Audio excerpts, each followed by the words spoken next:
Hi mga ka-Lane! Welcome back to my YouTube channel, Olena Vines. Mga ka-SSS, ito na ang balitang matagal nating hinihintay. Akala natin sa September pa tayo makakahinga ng maluwag, pero may pasabog ang SSS ngayong 2026 dahil ang nakaplano sanang pension increase sa September 2026 ay advance na itong ibibigay ngayong June 2026. Opo, tama ang narinig nyo. Hindi na tayo maghihintay ng 3 buwan pa. Pero teka, bago ka mag-celebrate, alam mo ba kung magkano ang eksaktong dagdag sa ATM mo? Dahil hindi lahat ay pare-pareho ang matatanggap. Sa video na ito, hihimayin natin ang 10% at 5% rule at sasagutin natin ang tanong ng marami. Kasali ba ako rito? Kaya huwag kang kukurap dahil ito ang pinaka-importanting update sa bulsa mo ngayong taon. Bakit nga ba binago ng SSS ang schedule? Under the SSS Pension Reform Program, ang layunin talaga ay magbigay ng mas mabilis na financial relief.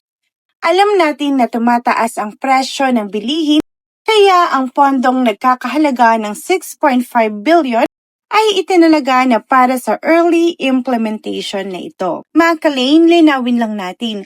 Ang increase na ito ay magsisimula sa June 2026. Yung nababasa nating June to August sa balita, yan po yung budget na inilaan para sa unang 3 buwan ng maagang pag-release. Hindi po ito ibig sabihin na hihinto ang dagdag pension pagdating ng August. Tuloy-tuloy na po ito. Mas napaaga lang talaga ang simula para hindi na natin kailangan maghintay pa ng September. Ngayon, pag-usapan naman natin ang computation para hindi kayo malito sa pag-check nyo sa bangko. Hinati ito sa 2 kategory. Una, para sa retirement at disability pensioners na 10%.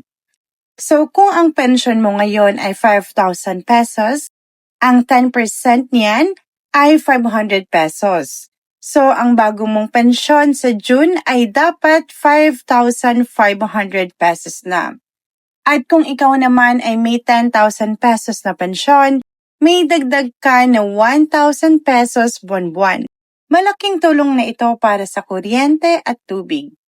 At para naman sa death at survivor benefits, meron po tayong 5% pension increase.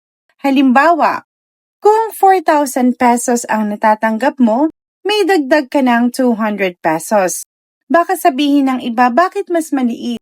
Tandaan po natin ito po ay para masiguro na lahat ay may makuha habang pinapanatili ang long-term sustainability ng ating pondo. Marami ang nagtatanong sa ating, kailangan ba mag-apply para makuha ang increase? Ang sagot po, hindi na po dahil automatic itong i-adjust ng SSS sa system nila. Hintayin lang pumasok sa inyong registered bank account o e-wallet. Kadalasang tanong, paano kung ngayon lang ako nag-retire ngayong May 2026? Ang sagot, basta ikaw ay qualified pensioner na bago ang June rollout, dapat ay kasama ka na sa makakatanggap ng adjusted amount. At pangatlo, para ba sa lahat ng SSS members ito? Ang sagot, ang update na ito ay para sa mga kasalukuyang pensioners na retirement, disability at survivors. Sa mga active members, ang epekto nito ay mas matatag na pondo para sa inyong pagtanda. Paalala lang po mula sa inyong lingkod, kapag pumasok na increase, gamitin natin ito ng wasto, unahin ang maintenance, medicines at mga basic needs.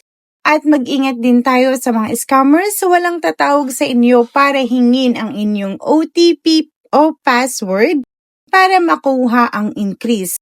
Ang SSS ay direkta ang pasok sa inyong accounts.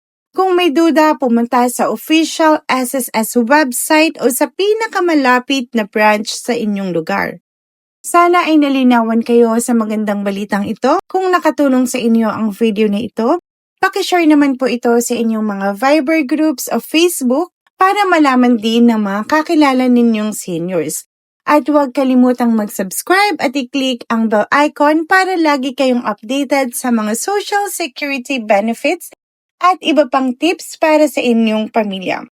I-comment nyo na rin. Salamat SSS kung excited na kayo sa June Muli ako si Lane ng Elena Vines hanggang sa susunod na update at ingat po tayong lahat. At disclaimer po, ang impormasyong ibinabahagi sa video na ito ay batay sa mga available na public updates, official statements at announcements mula sa mga kinauukulang ahensya tulad ng SSS at iba pang government sources sa oras ng paggawa ng video. Ang layunin ng content na ito ay magbigay ng malinaw na impormasyon, gabay at updates para sa ating mga kababayan, lalo na sa mga pensioners at senior citizens. Hindi po tayo konektado, affiliated o opisyal na kinatawan ng SSS, DSWD, NCSC o anumang government agency. Ang channel na ito ay para lamang sa informational at educational purposes. Maaring magkaroon ng pagbabago sa guidelines, release dates at qualification requirements depende sa official announcement ng ahensya. Kaya hinihikayat pa rin ang lahat na i-verify ang impormasyon sa official na website, official na Facebook page o sa pinakamalapit na tanggapan ng ahensya. Muli, maraming salamat sa inyong tiwala at patuloy na suporta.